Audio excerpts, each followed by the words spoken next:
Welcome to Life on Life's Terms, episode 69 with your host Justin and Kenny.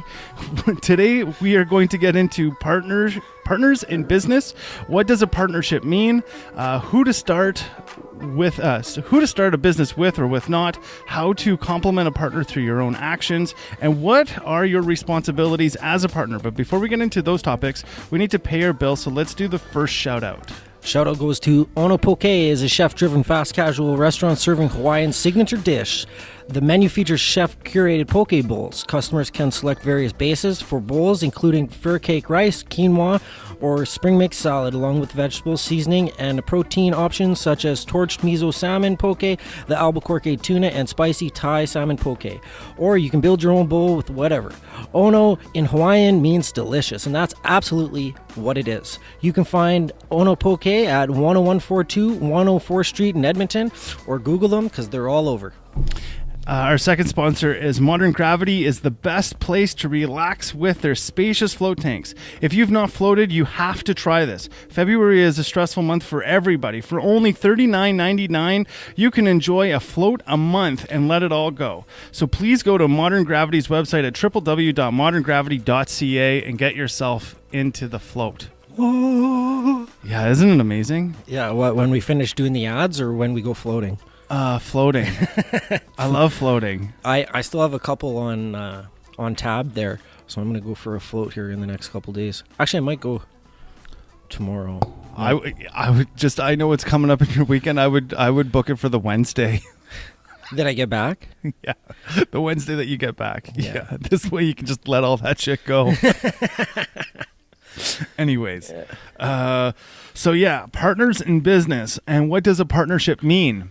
So, well, often same-sex marriages use the term partner. Yeah.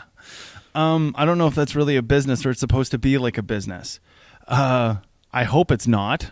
You know, I would hope that one's personal relationship is a little bit more indulgent than a business relationship. Well, I'm sure we'll get into all that juicy stuff next month. Well, and I'm really hoping that your business relationships are not created around sex and well, and if all you that. take the sex out of it, that's basically our relationship here.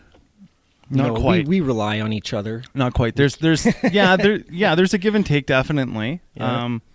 So what is a partnership itself? So there's a legal form of a partnership, and then there's a partnership in the context of exactly how you said, one does this, the other one does that. On a handshake. Yeah, or even in the context of these are your strengths, so deal with this. These are my strengths, I'll deal with this, right? Yeah. So I think there's always that partnership. Does that necessarily mean that anybody's owned into a business? Not necessarily. Does it mean that they're a part of the business 100%? Does it mean that they're a part of the heart of the business? 100% it does. You know what I mean? The legal formation of a partnership, Liam's going to get into that next week. So we have a corporate lawyer coming in to really break down why he's so necessary in a startup, and also the legal terms of partnerships, sole proprietor, all of these things, and the difference between all of those legalese, right? Most people's understanding of a partnership is that when they come into something, they own 50% of it. Well, I mean, you want to see nasty breakups. Look at law firms when they split up. It's horrible. That makes any divorce look like Sunday school in God's heaven. You know what I mean? Like it looks like that divorce, the worst divorce you could ever see between a man and a woman, looks like Sunday school in heaven compared to what lawyers do when they split a practice. Well, they're fighting over their clients. It's horrible. Yeah. It's horrible. And you'll notice as well, most corporate structure businesses, just in how would I put it? Like in the scheme of things, you'll have your partners, so to say, who are board members, but they're not necessarily in operations. And the reason why they're not in operations is because you need to have one captain of the ship running those operations. And the other thing is when you have the captain of the ship who's running those operations, that's usually the first guy sacrificed if the company makes a real problem. right? So like, let's say the company is mutiny. Yeah. So like, well, but they kind of have to do it. So the partners who are in the board, so to say, and this could be not for profit or even a bigger corporate structure in the for-profit world, you always have your executive director or your operations manager that's running everything. And if the operator fucks up the business, the board can then isolate themselves and fire that operator. Yeah, mutiny. Right? To a degree. However, the person who's the operations manager usually gets a nice payoff, right, when they leave. And the reason for that is because we're not all perfect.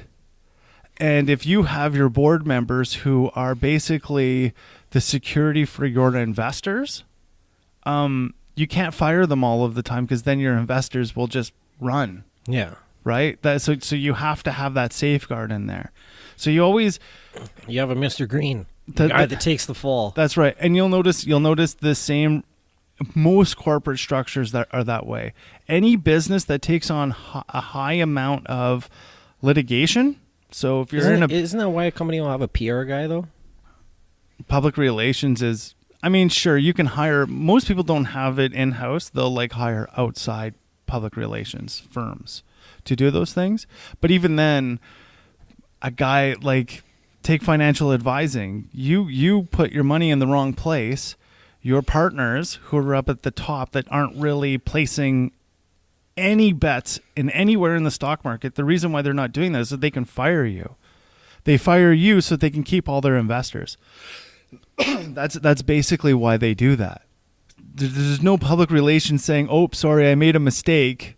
Keep me on." No, that's not the way how business works. That's not the way how. I mean, sure, you could probably get a job somewhere else. You just don't have a job with that firm anymore.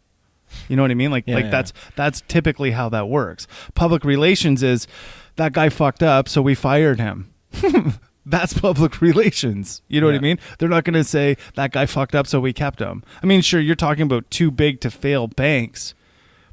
Sure. But the reality is they spreaded a lot of fear back in 2008 for nobody to say. I mean, Iceland did the right thing. They put them all in jail. That's exactly what they did. They put them all in jail. We should have did the same thing here in North America, and we didn't. And I can tell you today that in the securities field in North America, not just in Edmonton, but in North America, there is huge influence from the government, and there is huge influence in too big to fail and creating pockets and bubbles and all of these things that are just complete facades. It's not even a real market. You have to be very, very careful when you're out there investing in the stock market. You know, that's my word of caution to anybody. The whole money system is a facade. Oh yeah, the fiat. We were not like that in Canada. At one time we were not. We actually had gold backing. We were not a part of the fiat money system. We are now, but we weren't even like 10 years ago we weren't. Like we were one of the last Western countries to do it. So we actually had gold in the Bank of Canada, and we owned all the gold mineral rights in Canada. We no longer own that. It's all been leased out, so to say, right? So that's gone in Canada. Same thing with Germany was never supposed to own nickel again because of World War II. They owned the most amount of nickel prior to World War I and World War II, and they went to war because with nickel you can build bullets. That's what happened. Well, guess who the largest nickel owner is today? Germany. That's not like that's just. Well, if they can come back, so can Canada. Well, I'm just saying, like their economy is very, very robust now. They've paid back what needed to be paid back from World War II. The issue is they weren't supposed to own nickel at all, and they own. I don't mean nickel as in nickel like the money. I mean nickel as in the mineral, right? Yeah. They own about 80, I think it's 82. Don't quote me on this, but it's in the high percentile of nickel around the world. Yo, I seen this thing the other day on the news on Facebook about in China. Mm-hmm. Have you seen that? How they have over 1 million Muslims in concentration camps. Oh yeah. That's crazy. And like the one girl that was speaking on it said that it's because in where was it, Jordan? No. The country that they're grabbing all these Muslims from it's in Asia, but Malaysia. No, not Malaysia.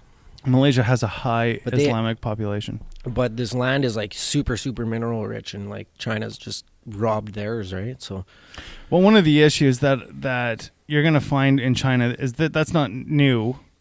So China is like pretty amicable towards Christians. They're also amicable towards Jewish people. The only people that they're even Buddhists, they're pretty amicable towards those religions or those spiritual beliefs. The only religion that they snuff out quite rapidly is the Islamic world, and the reason for that, in their justification, I'm not condoning or endorsing this. The reason why they do it is because they see Islam as really the only religion that's willing to take land. Like the whole jihadi piece that's built into the Islamic religion, it's about supremacy. That's what it's about in the jihadi place of the Islamic world, right? So when China's looking at this, I mean, Russia experienced it. That's why Kazakhstan is a majority of Muslim. That's why Jordan is Georgia is, I meant to say Georgia, is mostly Muslim.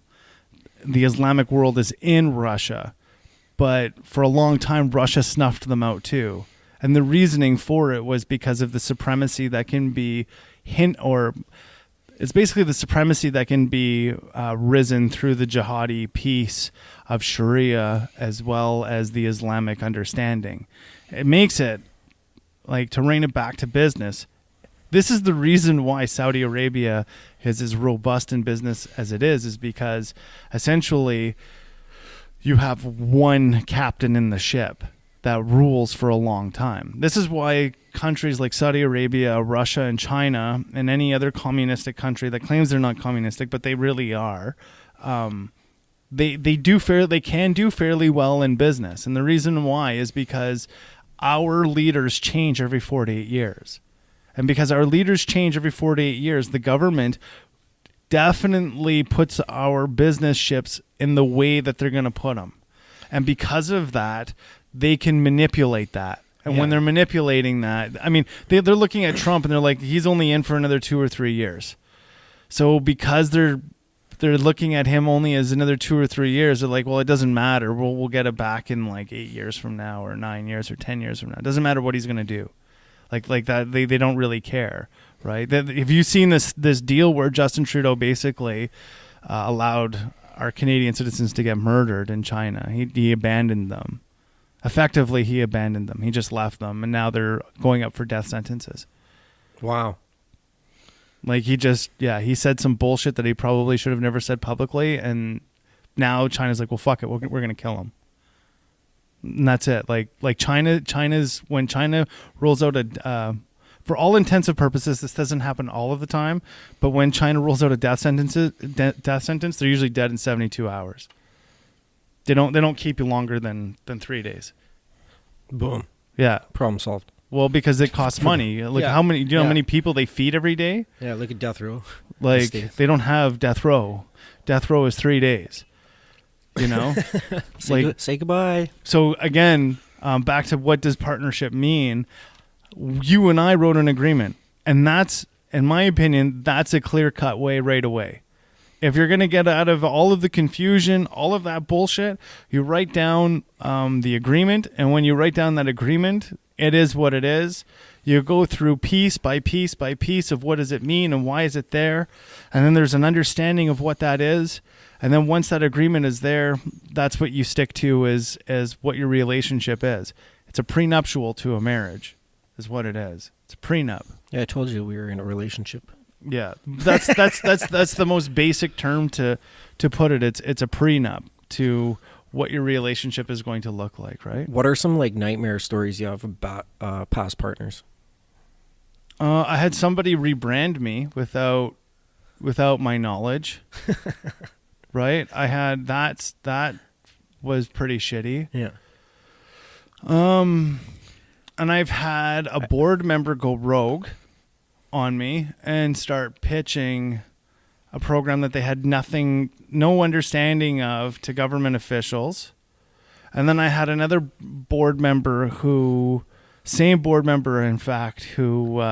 sabotaged an entire deal in front of me. So, I mean, that's pretty hard to, like, those are pretty shitty waters to navigate. I've had some shitty experiences in the illegitimate world with business partners, but only some rough and hesitant waters in the legitimate world. But that's just weighted that way because of so many years spent on the other side. But like nothing's worse when you build something, like whether it be a business where you have a money coming in, service or product going out, in the legitimate world or in the illegitimate world. And when somebody just tries to like snake that from you, like sees a way that they can snuff you out, that's the worst. It's like there's going to be blood on the table by the end of the day, but we're getting this shit straightened. Do you know what I mean? I think, yeah. So I've been, even in the illegitimate world, I've definitely, that's where you learn your licks. You know what I mean? So to say. But the legit world is not like that, in my opinion. And the reason why I say that is because there's no hierarchy of criminals to dictate what you deserve. That's why I say when you look at your agreement, I've gone into many business deals where I never trusted the guy that I was doing the business deal with, but I 100% trusted the contract that we wrote. Yeah. That I trusted. I trust the paperwork way more than most times I trust the other person sitting across the table from me. Because that's all that matters at the end of the day, especially in the legitimate world. You can sue over that. And if there's enough beans on the fucking table, that's what you're suing for. You know what I mean? At the end of the day, you look at any big business. You look at Donald Trump. Why did he go tits up and bankrupt so many times? Because that's a part of doing business. Kid you not. That's what some guys, that's built right into their business plan. I'm going to go tits up in like 3 years from now. Yeah. Like they know that going in. This is a boom or bust industry, and I'm in the boom, and when it busts, I'm busting this fucking thing out. You know what I mean? Like that's just how some people operate their business. Do I agree with it? Not 100%, but I'm also a guy who's a short seller. Like I'm a shorter. I will short the market, and I have enough. I probably have enough. I have enough influence to short a market. You know what I mean? Like yeah. I can bet on the other side of things, and a lot of people feel that that's unethical. So the unethical piece about short selling, like I said, a lot of people have this issue that it is unethical. I mean, it's very white and black on short selling and what that looks like. What I will refer to is that movie that Steve Carell did. No idea. I can't remember what it was called, but it was worth it. It's worth to watch it, where these guys basically shorted the market for the housing market in 2008, and they made a ton of money off of Vice. I don't think it was called Vice. I'm just looking it up right now. Steve Carell, stock market movie.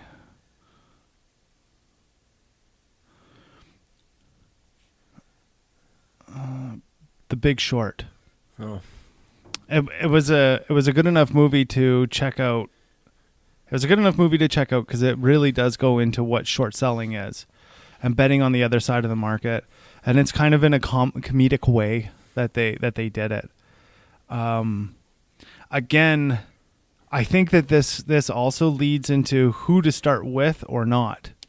If you're sitting down with a guy looking at an agreement to starting something, and there's no agreement that can be achieved in the first 5 minutes of figuring out what this partnership is supposed to be, it's probably the wrong person to start a business with.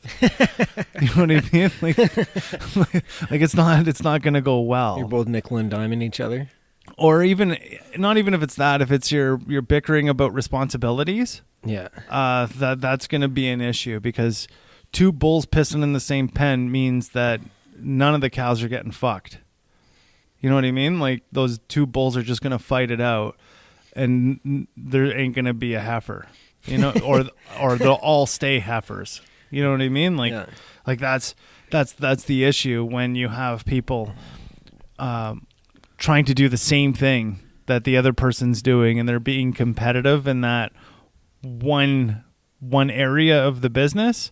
I mean, sure, it's nice to have competition, but it's better to have competition with employees, not partners. Oh, and it's the worst when you have a partner that's always like shoulding, like you should do this and you should do this, or we should do this, but then they don't do anything. Yeah. They don't take any fucking action. Yeah. Oh no. Yeah, that can be a paralysis. You know what I mean? Like, if one person's sitting there saying, yeah, there's a paralysis in that. And then I think the other thing is the accountability between the two. You always need to sit down and touch base of where we're at and where we're going, where we're at and where we're going. And by continuing that, I think that can mitigate a lot of the we need to do this stuff, and then one person's doing it and the other person's not doing it. Playing solitaire. Yeah. Because I think what ends up happening is, if two people can sit down and say, okay, so what happened last time we talked? These are kind of the minutes of what was last said. This is where we're at now, and none of this has been done yet. So what usually my rule of thumb is if I sit down to 3 meetings and that list keeps getting longer and it's never gotten shorter, or the idea hasn't changed, see ya. I'm done. Like, I'm not going down with that ship. I would rather go down swinging than go down doing nothing. You know what I mean? Like I'm not a person who does, like, I'm not a person who wants to just sit in some idea and it not go anywhere. Oh, that's the worst. It drives me nuts. Like, if you have a good idea, run with it. You know what I mean? Well, and if you want help running with it, I'll help you running with it. And then the other thing is when you're starting a business, to be realistic.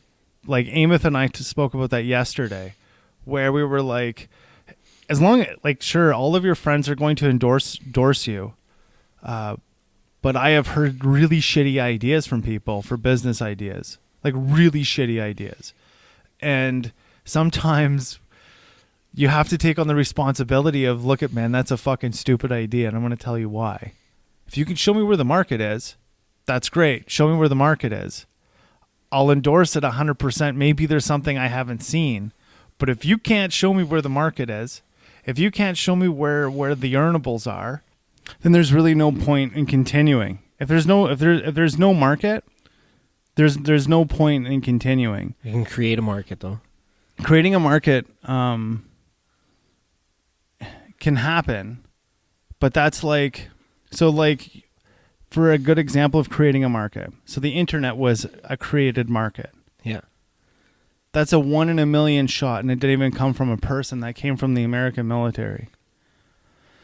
To create a market is like again, we were talking about, if you're going to invest in pharmaceuticals, you want to invest in the pharmaceutical like a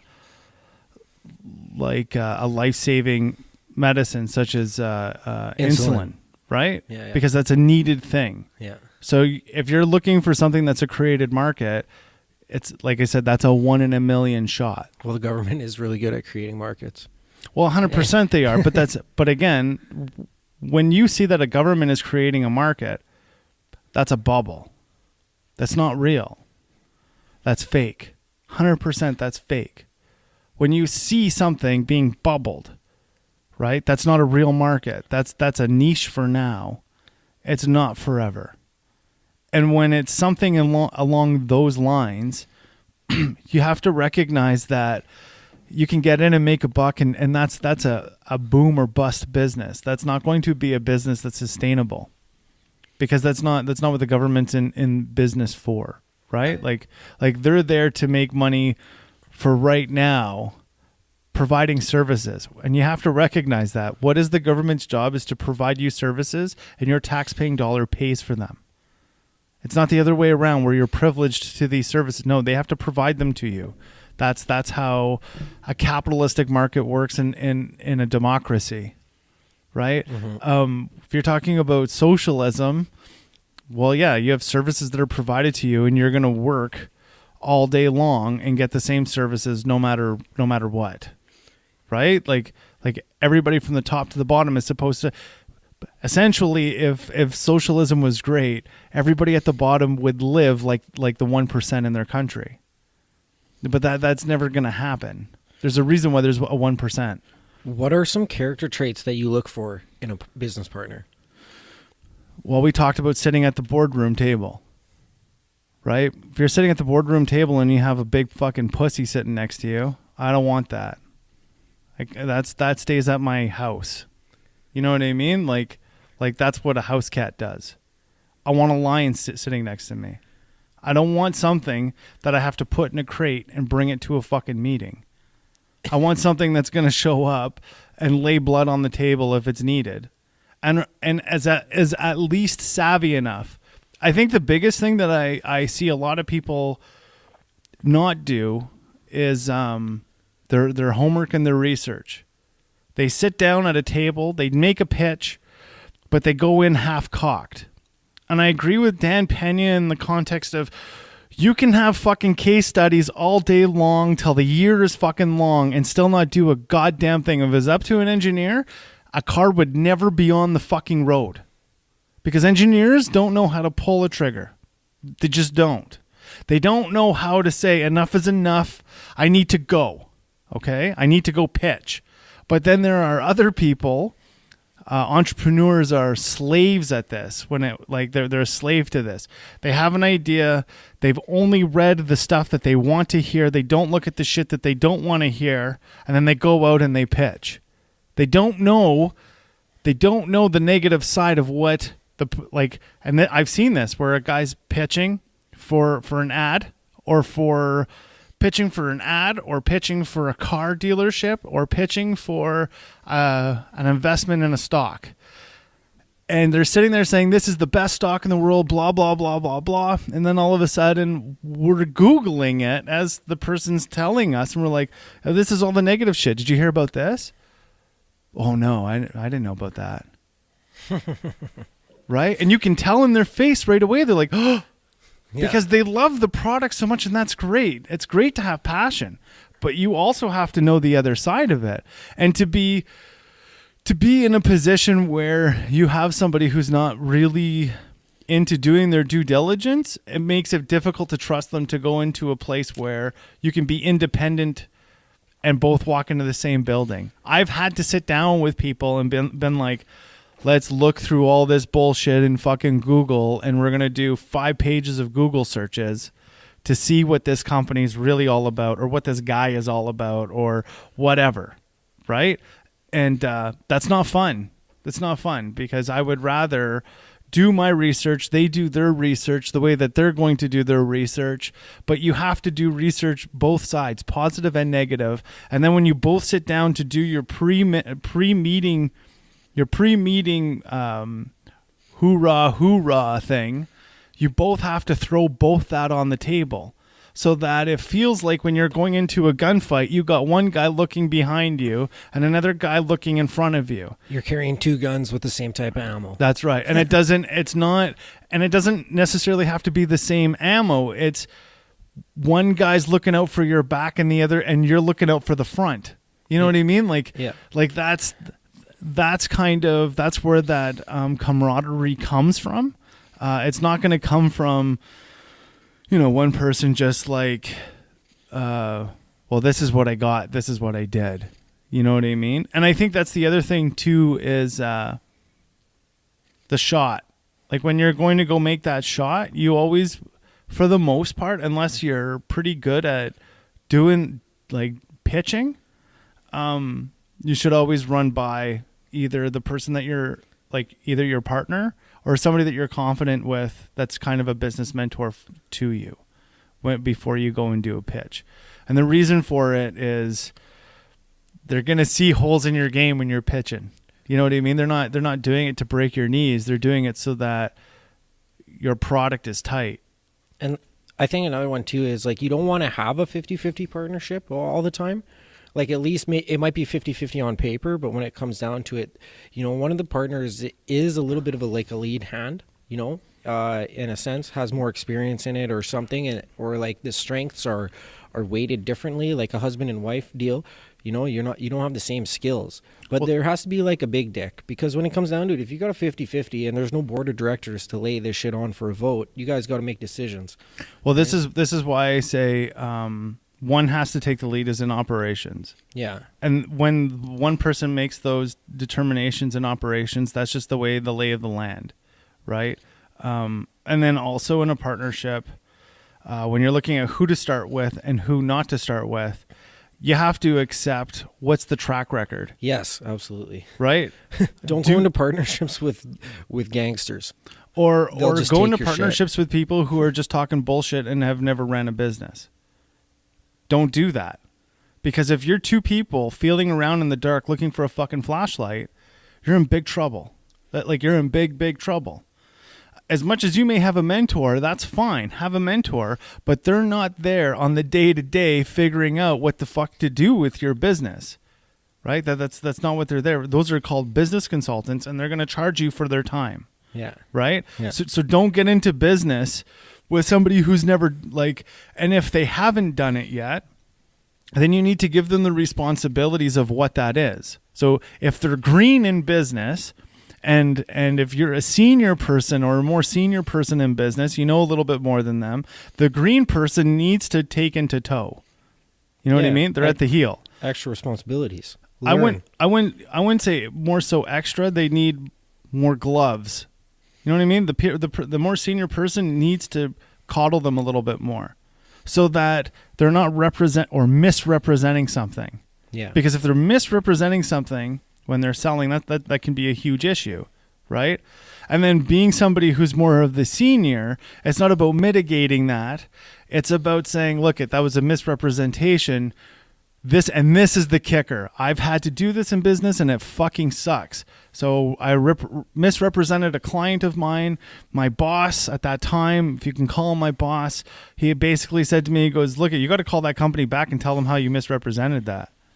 You know how much that sucks? You talk about making an amends with somebody. Imagine what that's like, having to call a business and say, I totally shit the bed on this thing. Which costs you money. Well, and it's more your reputation. Right? Money really, like Amos and I was talking yesterday. If you're getting in business to make money, that might be the wrong juncture that you're getting into business to do. If you're getting into business because you like what you do, well, then that's why you get into business. The money's going to come. The money will be there. What you have to do is you got to like it, because you're going to be the guy working 16 to 18 hours a day for something that you like. You're not going to work 16 to 18 hours a day for some jackass in a job that you don't like. You have to both enjoy what you're doing. Otherwise, then it becomes a job. That's right. And to slag away at showing up at something just it's not becoming of anybody, really. On the days that I feel like shit, I still drag my ass here. Like as close on time as I possibly fucking can within the minute, Yeah. But I'm here on point trying to fucking get her done because I love this shit. Well, and I think the other thing is we've talked about the purpose and what you're doing. I guess to go over to this topic as well is how to complement your partners through your own actions. Have integrity. Okay, but how would you explain that in a situation? Well, you got to take action on your strengths, the things that you're confident in, and get it done so your partner doesn't have to. Or if they're lacking in a certain area and that's something that you're confident in, do them and then show them how you did it so they can go out and do it on their own confidently. Yeah. Yeah, and I think the other thing is to go through that checklist. Like if you can do that. Like I remember when I felt a buddy of mine who taught me how to read the market about 3-4 years ago. He wouldn't even allow me to buy shares yet, even if it was with my own money. Like you're not allowed to buy. So he showed me how to assess the market, and then he said, go find what you think you would want to invest in, assess that market, and then come back and show me what you've got. So went out and did that 2 or 3 times. And then he saw the holes in the game, right? And then when he saw the holes in that game, he's like, did you see these? And I said, no. So then he would send me out and he'd make me assess a foreign market that I didn't even like at all, something that he kind of liked. So then I would go out, do the assessment, come back and do the same thing. But this exercise, why was he getting me to do this exercise? Why? Because all of a sudden when he gave me the bank account to go in and buy those stocks, buy those shares with my money or with somebody else's money, he was confident that I did the appropriate research in order to do that. I didn't just go in, like I said, because this is a big reason why a lot of old investors don't want to invest with young guys, is because a lot of young guys go off half-cocked. They don't know the full landscape, and because they don't know the full landscape, these guys who actually have money to lose, like you're talking about a millionaire, sure, maybe $100,000 isn't a lot of money to him, but it's still $100,000. He's not going to go bet it with a young kid who's going off half-cocked. So what this guy who was teaching me this stuff, what he was doing was he was allowing me to build my reputation so that even when I left him, I still had a good name because I wasn't going out there and just trying to like cowboy it. Yeah. Because that's eventually that's going to bite me in the ass. Yeah. You know what I mean? That's when you're not looking in your blind spot, that's the day that you're going to fucking sideswipe somebody. You know, that's just Murphy's Law, so to say, or the quagmire that's coming, you know? The quagmire. Well, I think that's like that pragmatic piece that a business guy always has to have is you always have to check your blind spot before you make a move, you know? And you need to ask yourself, what am I missing? And if you can't answer, what am I missing? Then that's the wrong market for you, right? Because we're always missing something. Right. And if you can't find the guy to go and ask, what am I missing in this? Then you're in the wrong place. That's not the right place for you. You know, move on. There's another door that'll open for you. Well, there's always open doors in business. And that's the good thing about business is when an idea shits the bed or a partner shits the bed, there's limitless opportunities out there. As long as you remain an opportunist, sure, the opportunities arise. I think the other thing is to as long as you can recognize what you've learned in that partnership, right? I have never burnt a bridge. I've burnt every bridge I've ever had with every girlfriend I've ever had in my life, but I've never burnt a bridge with a business partner. No, not even in the legitimate world, in the illegitimate world. I walked out, and that was that. But I had never burnt a bridge with any of those people. Well, now we've burnt all of them with the illegitimate world after we had the cop on the show. Yeah, probably. Yeah, shout out. Yeah. Thanks for coming on the show, Mike. Yeah. Your best insurance policy yet.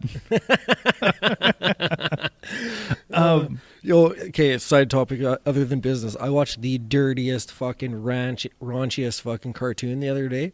Okay. And it was worse than South Park or fucking Family Guy or anything, but Paradise PD. Oh, I watched that. Fucking retarded. Yeah. The Albuquerque meth. You can't say retarded. Oh, sorry. Ridiculous. Ridiculous. Absolutely ridiculous. Yeah. It's pretty good. That's pretty good. Have you watched F is for Family? No. That's Bill Burr. No, I haven't watched that. It's pretty funny stuff, man. Yeah. Yeah, it's a pretty funny show. It'll remind you of your dad. I don't want to be reminded of my dad. But it's like making fun of your dad. Like his favorite saying, and it's not a spoiler alert, but it's his favorite saying is, "I'm gonna put your fucking head through that fucking wall." Yeah, because I've literally gone through the wall. Yeah, before. me too. Yeah, me too. And I also used to hear, "I'm gonna smack you so fucking hard that shit's gonna splatter everywhere." It's either my way or my way with pain. Yeah. That's what I grew up with. Or I'll hit you so hard that I'll have to remind you why the fuck you were on the ground. I've heard that one before. I actually woke up unconscious one time on the ground. I was looking around. I was like, how the fuck did I get on the ground? Yeah. My mom, though, she was the one with the wicked temper. uncanny. Oh, I told my mom. Oh, Mother's Day. So Yeah. what is that? May? Yeah, Right? yeah. The month of May, we're bringing on our moms. I told my mom. She's like, "What? Really?" I was like, "Yeah, you have no option. You're coming on the show." She's like, "Oh my god." My mom's she's flying in for it. She's kind of excited. She's just like, am I allowed to cry? I was like, I guess so. You're allowed to do whatever you want. You're the mom. You know, I was like, you do whatever you want. I'm going to throw this out there too for all those recovering addicts. Do not get into business with people in the fucking rooms. That's the worst place ever in the world to find a business partner. You don't go into AA meetings or any A meetings looking for one, a relationship, or secondly, a business partner. Those people are fucked up. But you know what? They're all sick. They're all sick. You know what I have gotten from addicts? Good ideas. Because that's where good ideas die, you know, with addiction. They'll have the best fucking idea after staying up for a few nights and they're sleep deprived and they're producing their natural DMT or something. They come up with a wicked idea, but then it dies because they're too fucked up afterwards. But if you can hear some of these guys' ideas, sometimes they're excellent. Sometimes. I mean, yeah, like I said, they just can't put it together to make it happen. Going into the rooms for anything else besides recovery is not what the rooms are for. You mean you can't find a good girlfriend there? No. Oh, No, you'll catch another beef. Or an STD. For sure. STD. STI, like whatever. I mean, that's what that is. So is pink eye an STD? I would assume so. I guess it would. No, it's more of an infection because it goes away. Yeah, but disease means it's there for life. Infection means it's curable. Right? That's the difference between STD and STI. Oh, okay. So it's an STI then. Yeah. Responsibilities of a partner. You can go around in the dark looking for what each other's responsibilities are. It's probably not a good idea, though. I think it's best just to put it on paper. Or just kind of like have that communication. You know what I mean? That communication needs to happen. Yeah. Because if you don't have that, like I said, you got two bulls in the same pen, and it's just not going to be good for anybody. You know, this is the advice that I give anybody who's getting into business. They're looking at getting into a partner. Keep your financial partners. Financial partners, they are not operations managers. You are the operation manager. If it's your idea, it's your pitch, and you're lucky enough to get some people to chuck you $10,000 or $20,000 or whatever it is, then that's great. But they're probably not going to want to run your business on the day-to-day. And if you are the day-to-day business runner or manager or operator, you need to know. See, I've heard this. Now I'll give you a scenario, and you'll probably feel really frustrated the second I say this. So imagine you're running a franchise.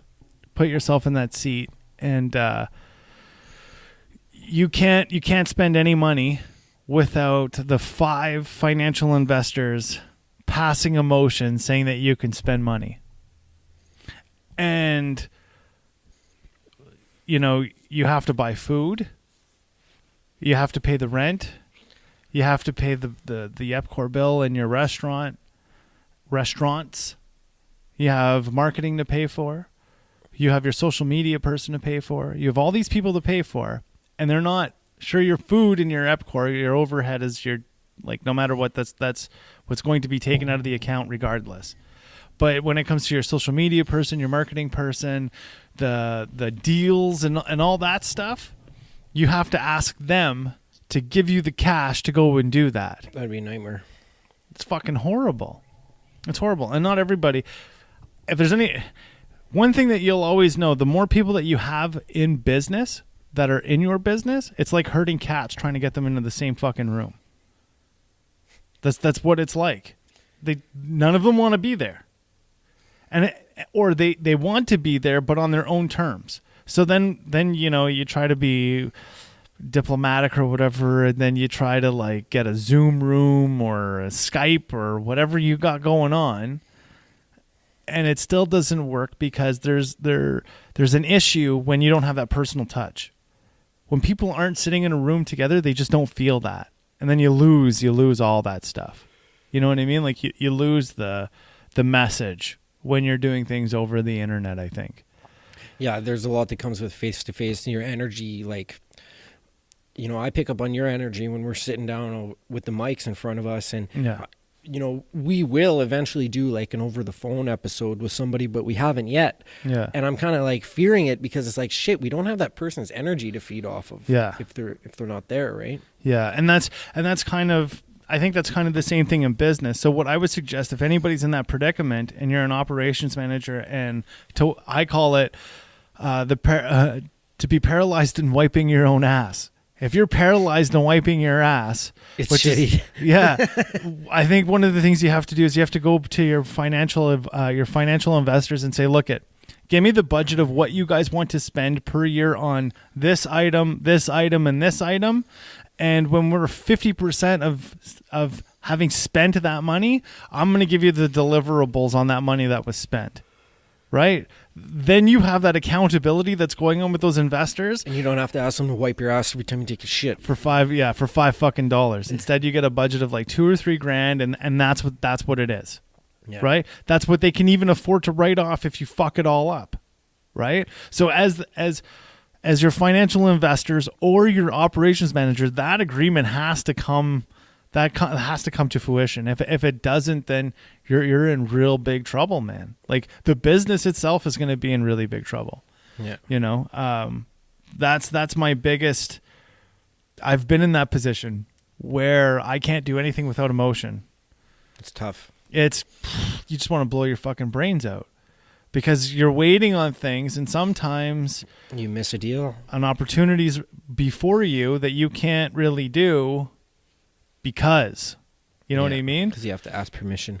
Yeah, and that can be a paralyze, right? Like that can really fuck somebody up. A bigger company with stakeholders and people own shares and stuff like that, then the operations manager. So take the CEO of Stantec.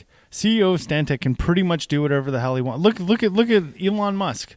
He's the CEO of 3 different major public companies, and he can do whatever the hell he wants. I mean, he's smoking dope on JRE. You know what I mean? And, with a flamethrower. And all this, and all the stakeholders are like, oh my god. But I mean, that is what it. I mean, whatever. Yeah. You know what I mean? He has that liberty or that freedom to do that. Could you imagine if you were to say to Elon Musk, every time you turn a fucking screw on your Tesla, you got to tell us how many screws you're going through so that we can buy more. He'd look at you and be like, fucking quit. Like, don't care if it's my idea or not. I fucking quit. Like, take it. You know what I mean? Take it. It's like, I'm out of here. Kick rocks. Fuck you. Like, that's what I would do. Wouldn't it be nice to have Elon Musk as a partner? No, it would suck, I think. Why? Because he works like 20 hours a day, man. So do you. Yeah, but it's different. He would be difficult.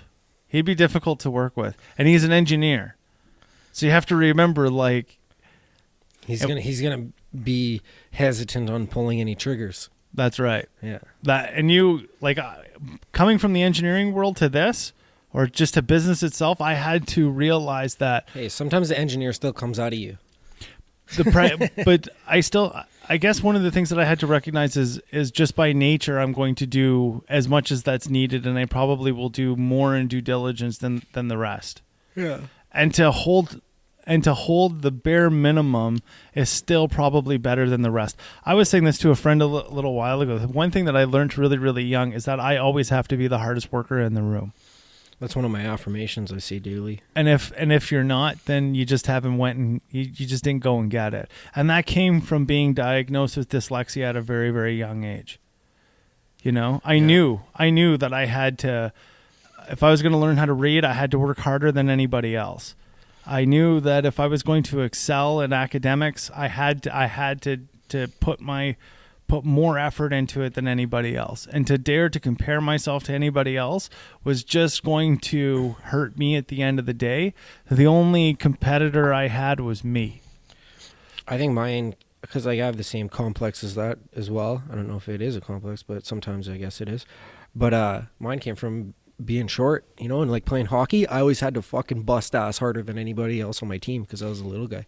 Well, they have that short man syndrome, right? So they say, right? So they say.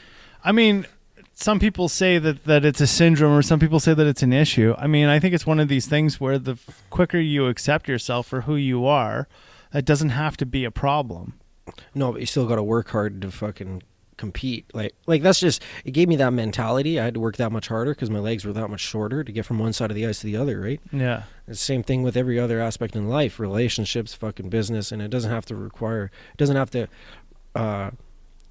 stem from my short legs playing hockey, but but in business, you know, the same thing. Like I just have that ingrained in my subconscious mind now. You know, just put in that extra effort and fucking get it done faster, or do that extra amount of work and contribute to that extra more on that deal that you made. Yeah. If you do a little bit extra than whatever it is on the contract or something, then you'll always have good partnerships because everybody will want to be your partner, you know, because you do put in that extra effort. There was one thing I learned too in not-for-profit, and that was your best allies are those who are your advocates. And if they can't advocate, your best allies are your advocates. And if they cannot advocate the true mission of what you're doing, you haven't depicted what the mission is then. Yeah. And that responsibility is on you. So like another and I wouldn't suggest it's a test, but I would suggest this is how you know who you have in your talent pool. Is I would ask anybody and say, well, what are we doing here? Like what's the vision of this business? And if they can't come back to even near the idea that you have, then there's problems. You know what I mean? And I just wrote this in my book today. When you're sitting down, so like, you know, when we do amends, right? So you're sitting down and you're saying to somebody, yeah, I've done all this stuff, blah, blah, blah. This is how I plan to change these behaviors, so on and so forth. And then you say, what have I missed? And they start saying, well, you missed this, and you missed that. And you start saying, yeah, but. Really what you're doing is you're manipulating the situation so that you don't actually hear the truth. And that can happen when you're sitting with your partner, where when you start saying or trying to justify the honesty that's coming out of them, what ends up happening is you've lost the integrity of what they're trying to convey to you. You know what I mean? Like you're manipulating that in order for it to be all one-sided. And that's a real issue. Yeah, 100%. Like I've seen that with people where they just don't want to hear the other side. And that's usually a ship that's going down that's going to be buried in the bottom of the ocean. Jump ship. You know? Yeah, well, like I'm dealing with that right now in my life. You know, I've been working with somebody trying to get something off the ground for a long time. Yeah. And it's just not happening. Actually, they're digressing. So I'm jumping ship. You don't have a choice. You don't. Either that or it's never going to, you know what I mean? Like, you'll just go backwards. You're not going to progress in life. You're not going to start bringing in dollars or finding investors or nothing if one of your partners is digressing. One of the things that I also recognize too, really, really young or really, really early is not to dictate the outcome of what I'm doing. Do you know what I mean? So like, if I'm sitting in a business with somebody, you have discernible, achievable goals, right? So for instance, let's use this podcast. One of the goals of this podcast is to hit 1 million listeners per episode. You know, and I think that's a great achievable goal that this podcast has. And when we do, we're probably going to expand more content creators, and we're going to expand more of the bloggers, right? Yeah. So that's something that you can see forward through. But to sit there and say, I'm not giving up until this podcast becomes, I don't know, $1 billion podcast, that's ridiculous. And the reason why that's a ridiculous goal is it's not that it's not unachievable. You don't know what's going to happen from now until it's $1 billion. And if it will ever get to $1 billion, right? The fact of the matter is that timeline is too long. You see what I'm saying? That's not a healthy place to be. No, yeah, right? Just with SMART goals, it has to be time bound. You have to have for us to say we're trying to hit 1 million listeners in the first 3 years, that's realistic. Yeah. Fucking right. Yeah, it is. I mean, for any other show, 100%, that makes sense, right? And so that's the other thing is when you see somebody where they say I want to, and it's gonna happen, and it never gets there. You have to say to yourself, well, I've learned a lot while I was here. Thank you for that opportunity, but now I'm gonna go do it on my own. Yeah, I mean, I was just talking with Amos yesterday, where I'm probably gonna park a not-for-profit. Like I don't have a choice. I just don't have a choice. At this moment, the way how things are, I probably have to park it for about a year. Maybe 6 or 7 months, and reassess the landscape. Well, then it gives you time too to focus on other things that are. But I would have never learned if it wasn't for that not-for-profit. I would have never learned how to incorporate. I would have never learned how to set up legitimate bylaws. I would have never learned how to to assess the financial income that's coming from that. How to grant write any of those skills, or also to assess property in order to achieve financial goals that the not-for-profit may have in order to operate itself. I would have never learned any of that stuff. Yeah, right? You learned lots in there about real estate and everything too, right? Everything. Even like when you're talking about, like Amos yesterday and I were talking about investing in real estate and how your bylaws dictate what you're allowed to do in that business, or what you're allowed to do in that building, what you're not allowed to do in that building. That's a huge deal, man. Like you can't say, like, if your building is zoned for like residence dwelling, but it's not zoned for multifamily, you can't have 10 people living in your house. Like they will shut you down. You know what I mean? You that will be an issue for you. And you can't just say, oh, well, I'll do it until I get caught. Well, you do that, and it's just, it's going to shut your doors. You know what I mean? It's better to get the right applicable building in the beginning than it is to like try to go by try to like go by the skin of your teeth. You know what I mean? It's not going to work for you. I'll out a guy right now. There's a guy in the city of Edmonton named Carmen. And this motherfucker, this guy is the most cheesiest real estate guy ever in the world. He runs a whole bunch of slums, and they're all shacks. They're all methed out shacks with holes in the walls and mold and mildew, and half the shit, the appliances don't work and stink, and fucking there's mice and bugs. And he pays people. He typically pays people by drugs. But the only reason why I'm outing this guy is because he's the perfect example of a guy who went the wrong way all the way through and now is in a place where the city of Edmonton is unable to get rid of him. We all have it. I don't care if you're a listener in Kentucky that listens, or you're a listener in California. Some asshole who's running a slumlord kind of thing, or some sort of real estate or rental property thing.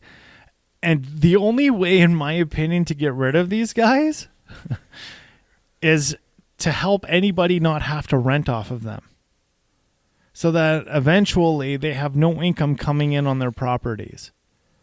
And if you can do that, he's going to fire sale his properties. He's not going to have a choice. He's going to have you'll actually allow the municipality to choke him out, basically, with all of the municipal taxes that they can possibly put upon him. That's how you do that, right?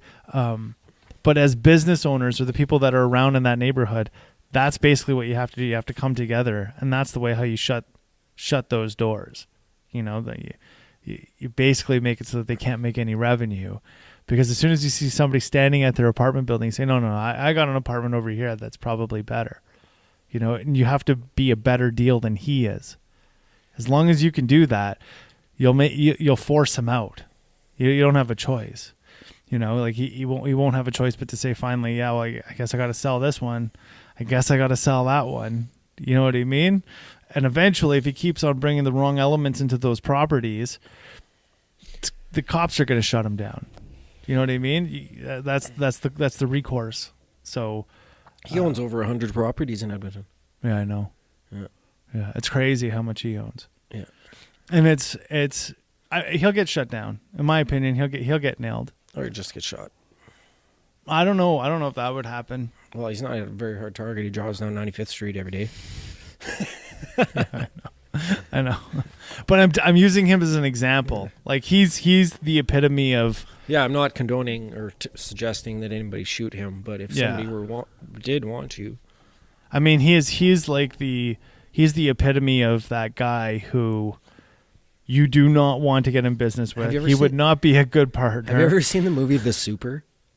No. With Joe Pesci? No. Oh, fuck, go watch it. It's an old one from the 80s, but he's a slumlord in this movie, and he gets ordered by the court to live in one of his slums for a year. Oh, my God. And it's fucking hilarious.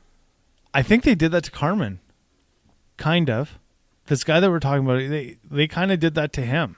I don't know. I know he was in jail for a while. While I was in jail. Yeah. I'm surprised he made it through that. So what do you think about this whole Trump shutdown thing in America? I don't even know what's going on with that. I don't watch the news.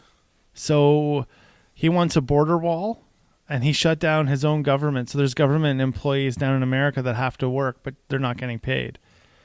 And he's saying, give me a border wall, and then I'll pay everybody.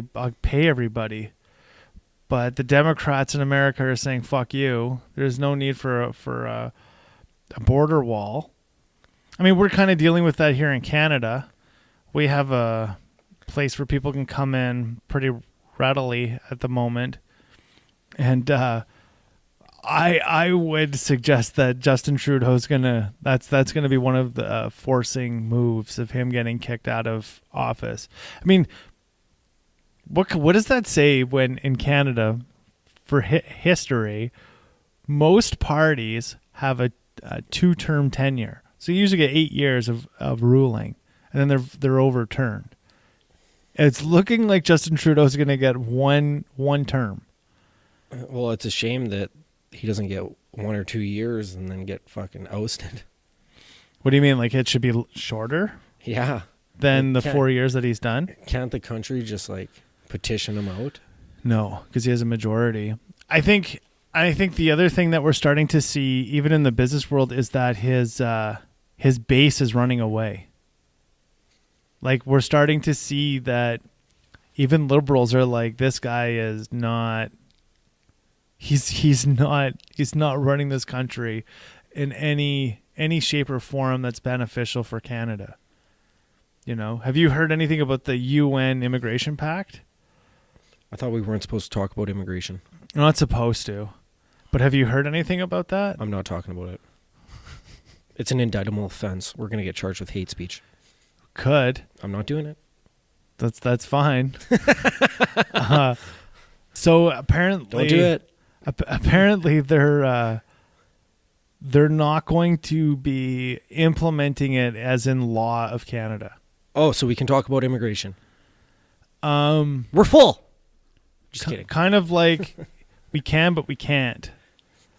You can't say anything negative about anybody immigrating to Canada or positive. Well, if it's like a refugee or something like... Well, how does that work? Not positive, not negative? So... You're not allowed to give statistics. Okay. And you're not allowed to... So there's degrees of citizenship, right? So like here in Canada, we have what's called permanent residency. So if you're a permanent resident, basically what that means is that you're not a full citizen, but you're allowed to stay here as a resident permanently. Yeah. Right?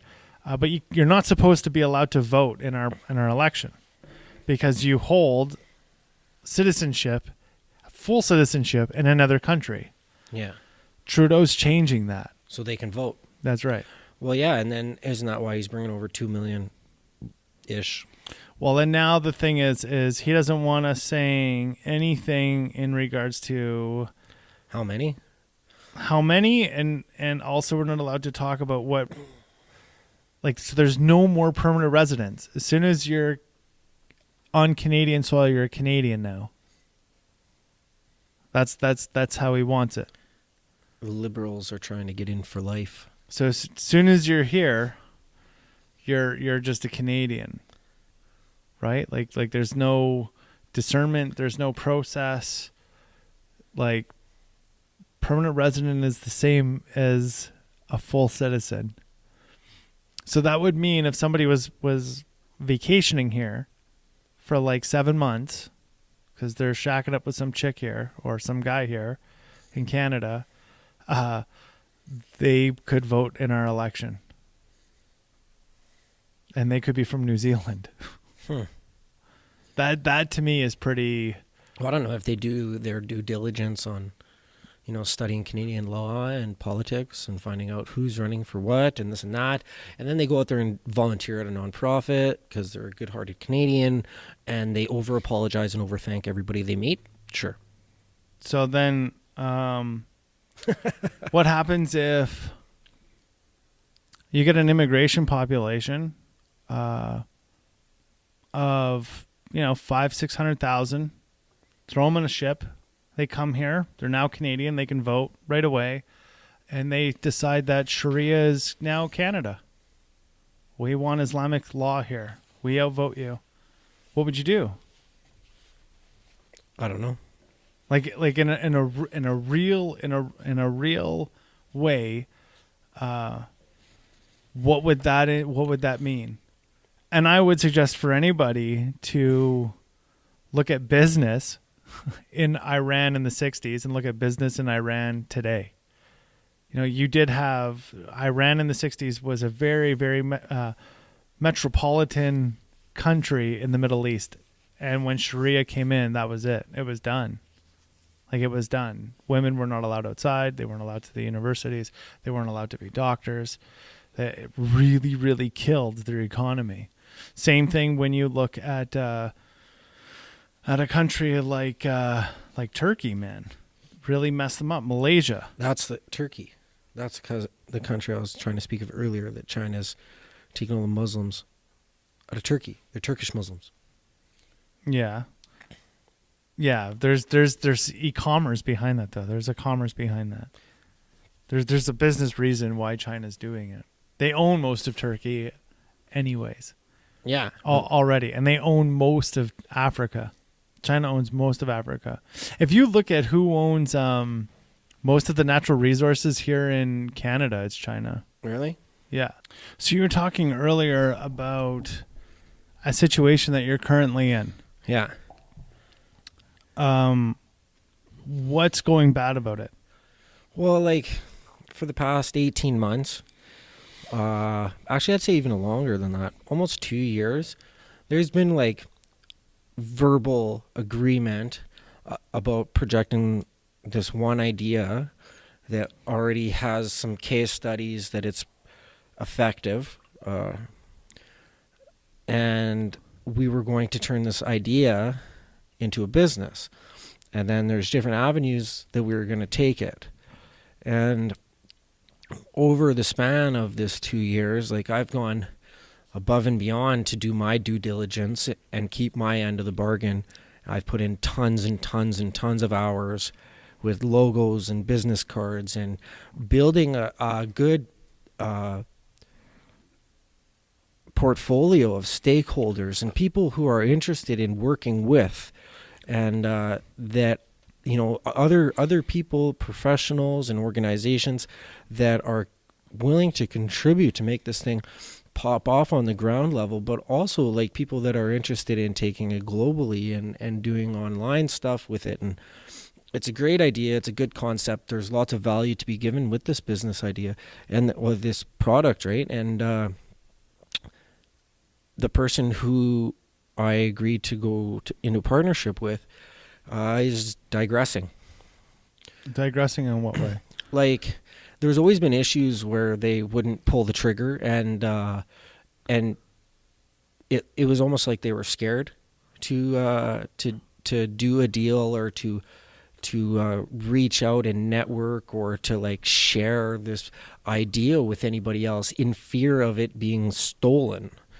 And I think that fear has paralyzed said individual. And so let's build a little bit more so we can understand how old would you put this individual? Not specifically. Old enough to retire. So like over 60? Yeah. Okay. Now, what would you say their financial state is? Fight or flight. So how do you mean? Well, like, do they have enough money to sustain weathering, so to say? They have enough money to sustain groceries and gas. So they don't really have anything in the bank, so to say. No. Okay. So we're going to use some of the principles that we talked about looking at a partnership before, okay, in this breakdown. What's a target age, do you think, for an entrepreneur? In the 30s. Okay, at the high end. Do you know most entrepreneurs start out at like 22, 23 years old? Yeah. Right? Most of them, right? Do you know why that is? Because it's a belief system they have. It's a way of life. It can be. The other thing is they have balls to take a risk. Yeah. You know what you lose after the age of about 35? Your balls. That's right. So if we look at Amos yesterday, Amos is 45. And he's been in the self-starter lifestyle since he was 10 years old. He started franchising Kool-Aid stands when he was 10. From corner to corner, like we did drug dealers. Yeah. So why is it that Amos is still in the self-starting lifestyle at 45? Because he's seen the benefits not bite him in the ass. The problem is with a fella who is over 35 years old and has never been out on his own, doing his own business, and I don't give a shit whether it's legitimate or illegitimate. The problem is with those with people of that nature is they've never tasted the success of going out on their own. They don't know what it is. And to take that risk, they're not into taking that risk. They're the guy who you need to go up to and say, look, I'm going to take your idea and I'm going to give you a royalty of 3% for the rest of your life and to your children for the rest of their lives. But you have to sign this over to me because you're not going to make it happen. I'm going to make it happen.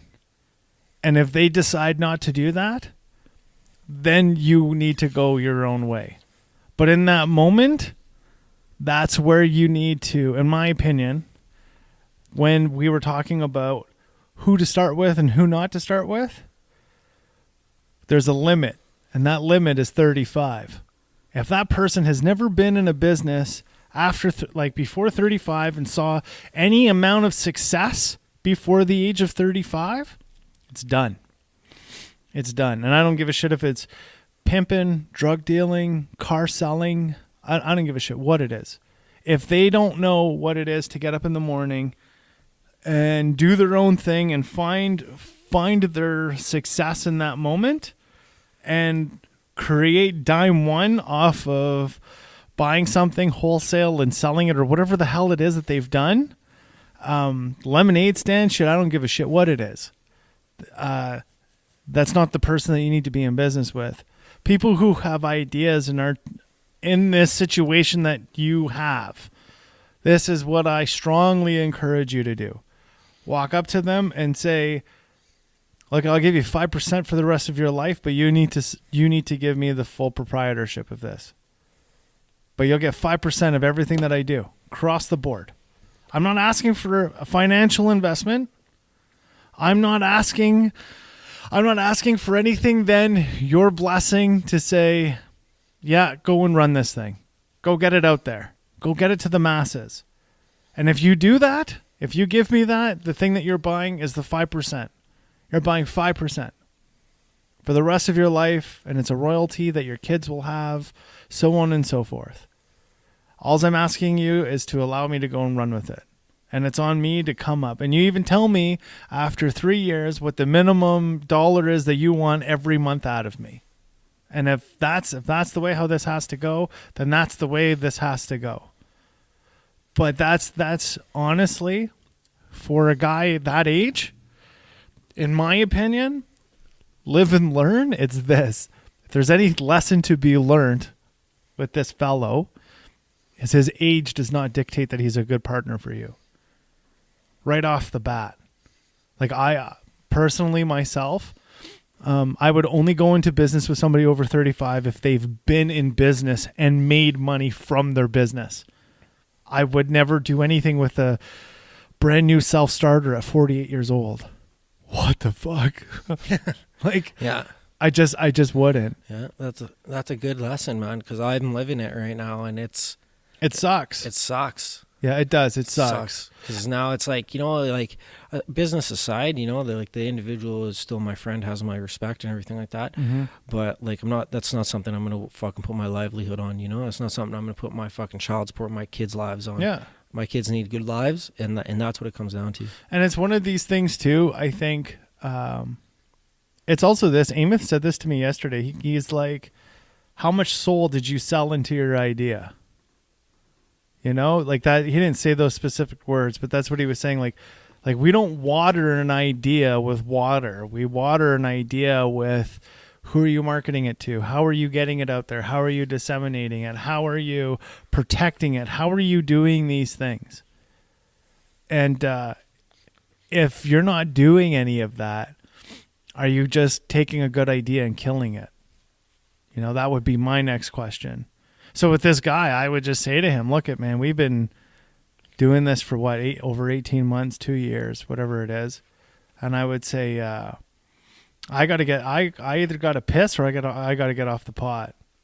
And the only way how I see this going any further is I give you 5% from now until 3 years of whatever is made or accrued. And then after 3 years, let's renegotiate to what a bottom dollar amount is that you want every month. What's my nut? You tell me what my nut is.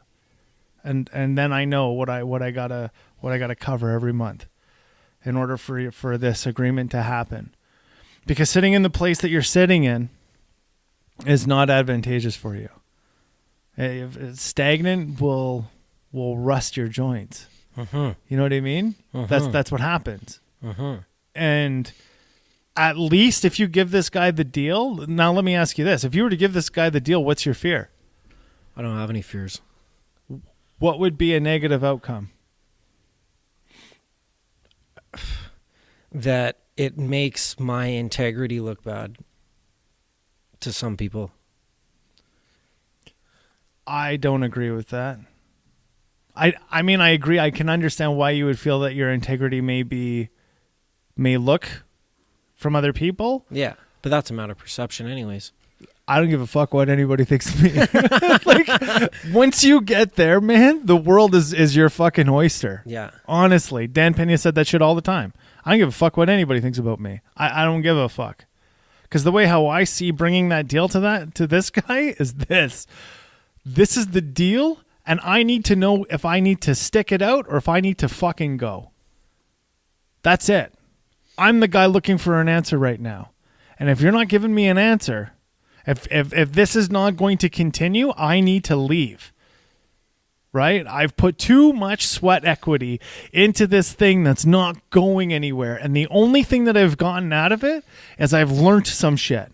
Thank you. But past this point, I can't learn anything more in this process that you're going down.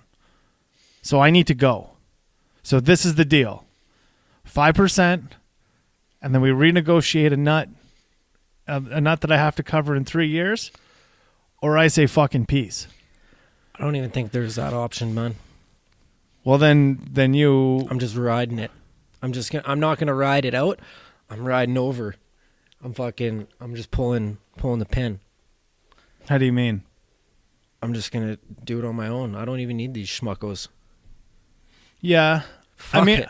In all honesty, though, I think that the deal is would actually keep your integrity intact. Yeah. Yeah. Because then you can say, because then if they say no deal, See ya. then you're on your own. Yeah. Literally. I mean, what else would they think?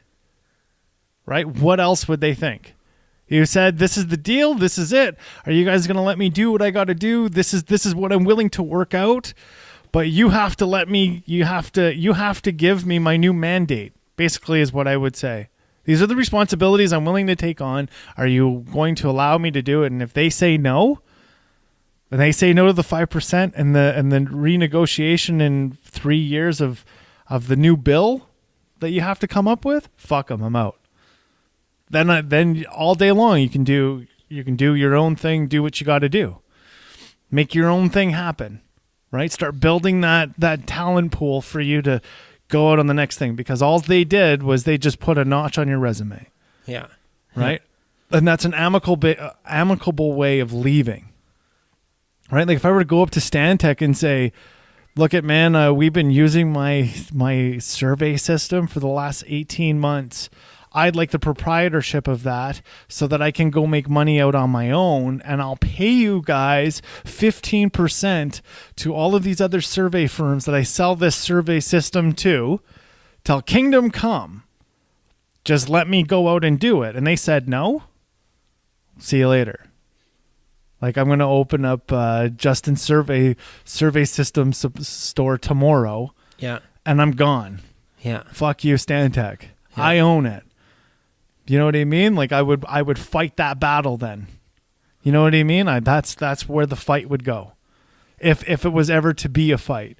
But just to be quiet and say, fuck it, I'm going to go start Justin's survey store system tomorrow. Stantec would probably have issues with that. You know what I mean? Any company would be like, fuck you.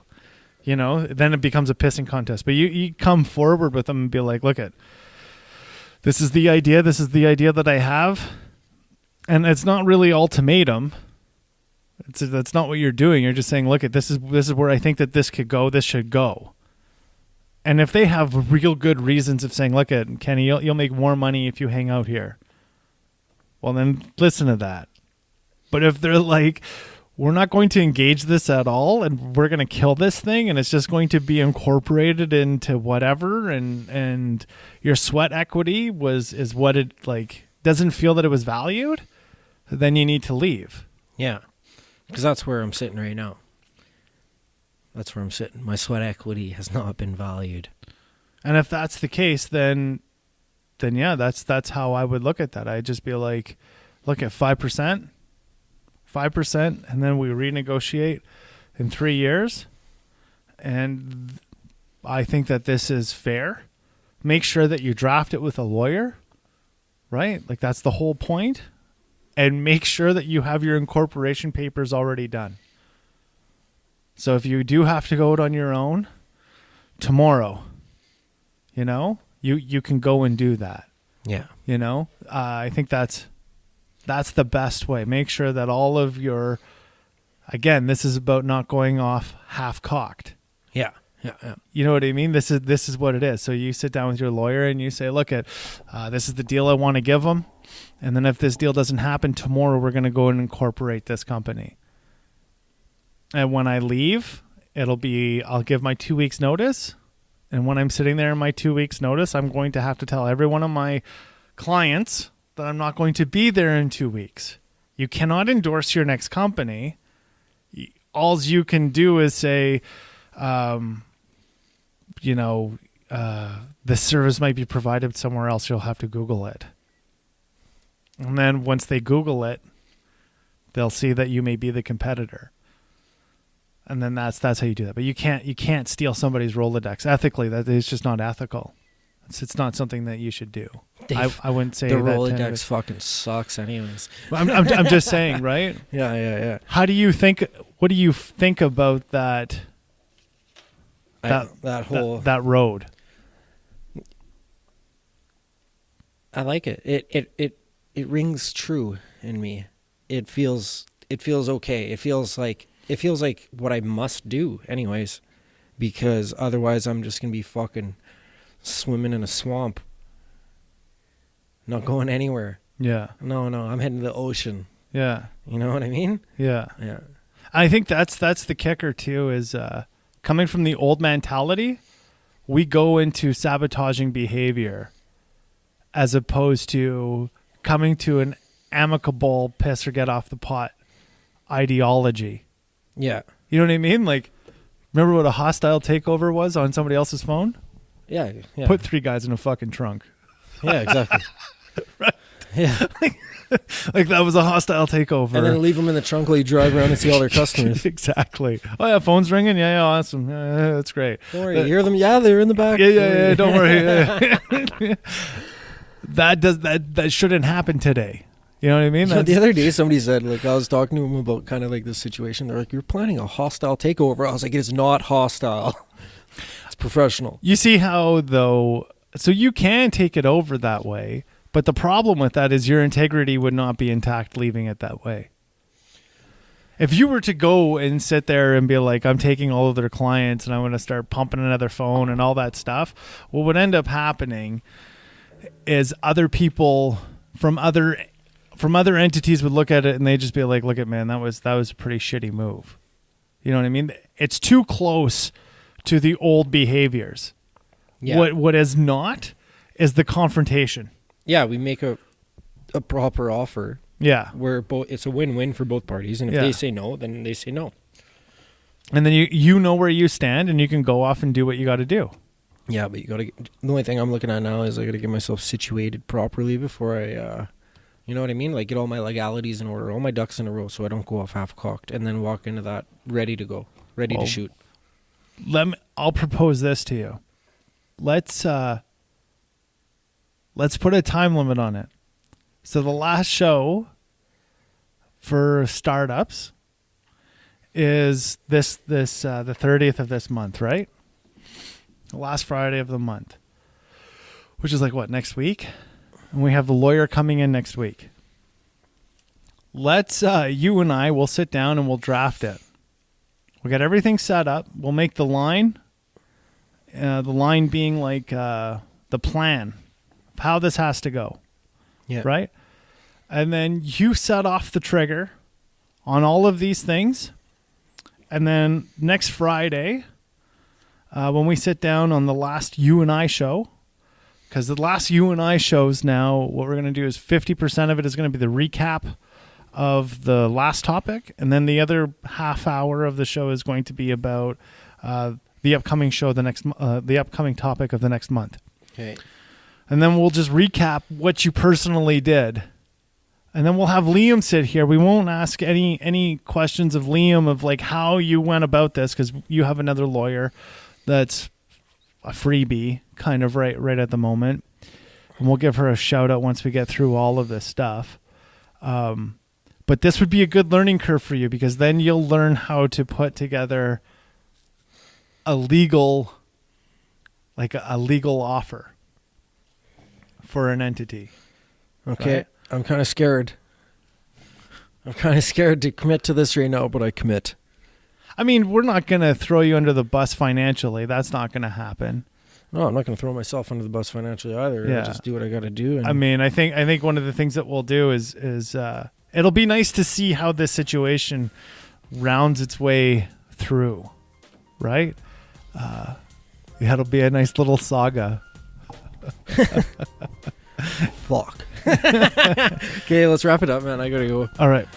Okay, everybody, please subscribe and share it to all your friends. You can find the After Show blog on www.lifeonlifestermspodcast.com. Please become a Pride member as soon as convenience and drop us your email. We will not sell that shit. We will only send you stuff about the show. Yep.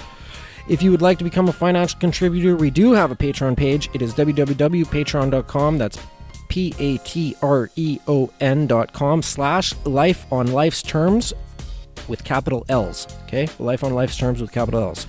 Contribution of as little as $5 a month. We will send you all the good vibes we can and keep providing you with fucking good content.